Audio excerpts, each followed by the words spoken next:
Now, you can correct me if I'm wrong, but I feel like now we can get political. We can be drop a bit of racial kind of like oppression here, yeah.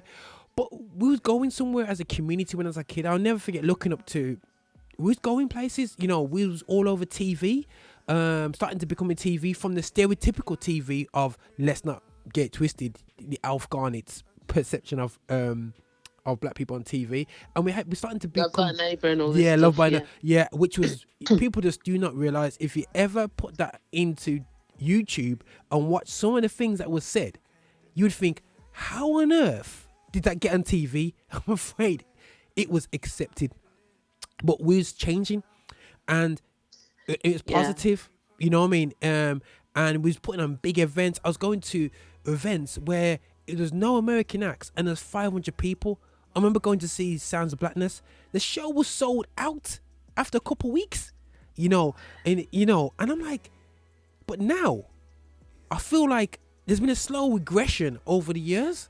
But people, well, there's been these changes, Roger, because so many things were happening that were outside of the church's comfort zone. You've got to remember here that most of our churches at the time,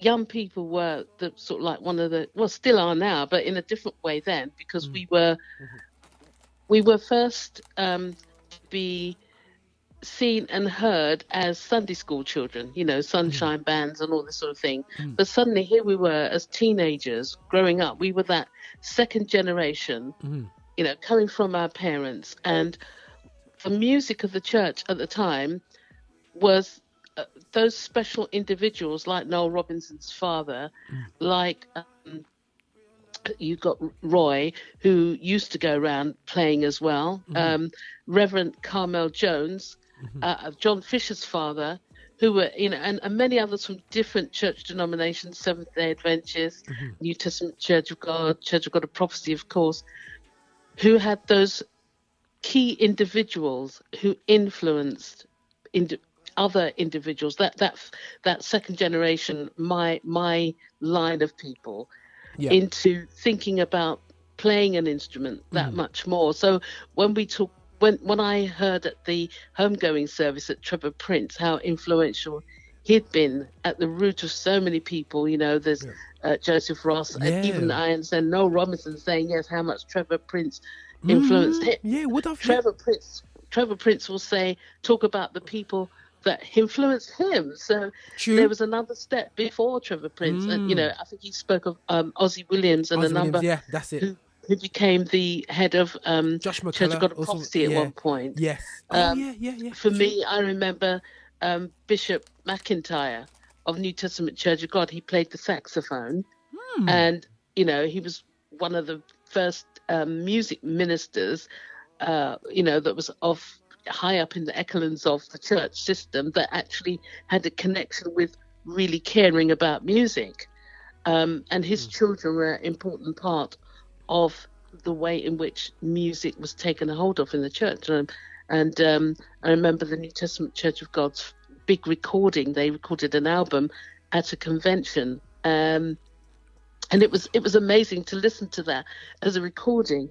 People, there were when was that? Sorry, gems when was in our churches who wanted to take the music forward in a particular way, but it wasn't. Unfortunately, it wasn't grasped by all aspects. So therefore, what happened is that's when a dichotomy began to take place, where there was a divide, and so you had people who would do things that were developing outside of the churches as well as in the church.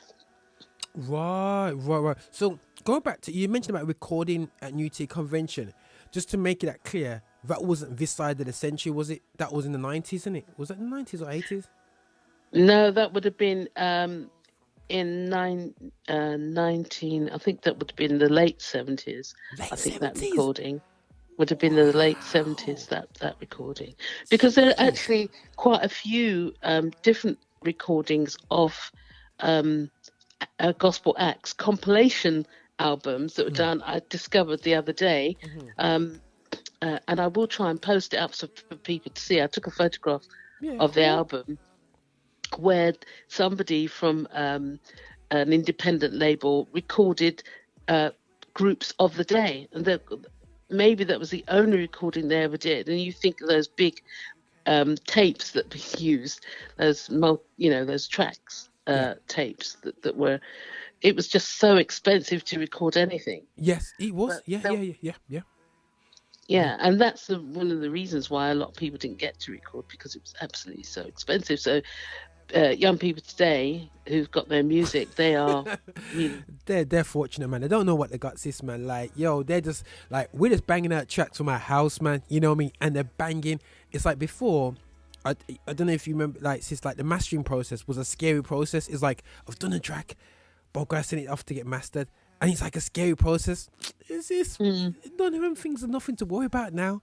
And it's like, because the process has been taken away, I believe that people don't appreciate when they look at a vinyl, they don't appreciate what it took to be put on a vinyl. They produce a vinyl now and they think, yeah, get gassed, but don't realize a vinyl from back in the day. You know, I remember seeing Frank Stewart, my auntie G said, look at this, Frank Stewart, and he had an album cover vinyl with Frank Stewart on it. I was like, but wait, like, hold on there. And I remember going to see George Dyer, and he was Dier's dad, and he showed me, look at this cover here. I said, yeah, that's you. Yeah, man, that's me back in the day, man. There's my vinyl. And the sacrifice to do that, you know what I mean? That's a lot of fun. You know what I mean? That is absolutely crazy. And it's like, these guys sacrificed so much. And the thing is, the joke is, it's a first generation, like, in this country, they haven't got much. They got no real estate. They got no big, massive business. 3-4 generations before, let's be honest, we were slaves. You know what I mean? And you know what I mean? And it's like we're not bringing nothing to the table financially. You know what I mean? Economically, but we did all this. It's just like, sorry, I'm probably getting emotional and annoyed. Yeah, but it's just to know what. Like, I seen a picture of my great granddad. It is emotional. It is emotional, Roger. Yeah. Because now that we've been going through quite a few different funeral services. Yeah. Homegoings of great people. I remember when Ronnie Jordan died. Ronnie Jordan, who's said to be, the father of acid jazz, and who his whole life was birthed through music in church. His whole family, there are a number of different families within gospel music. I call them royal families of British gospel.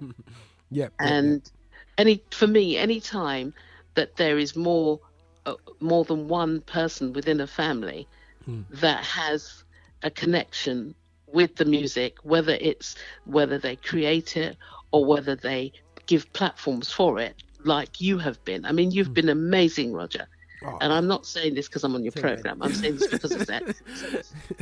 In fact, you are a critical link as to the sound of British gospel music from the millennium, and that time when you started to do the compilation albums. Yeah. Oh yeah, man. Yeah. Yeah, I mean, remind your listeners, because I'm sure some of them don't know. Yeah, it's just like from 1999. It's like, it's like it's coming from an era where I liked choir music and stuff like that. Yeah, it's great, but I was influenced heavily by urban music, and I think there was a scene now growing up, like drum and bass and everything.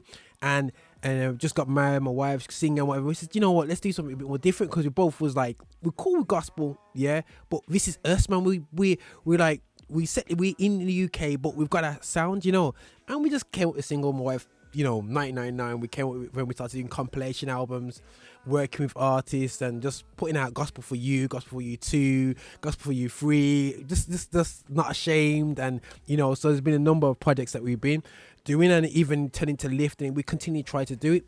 But over time,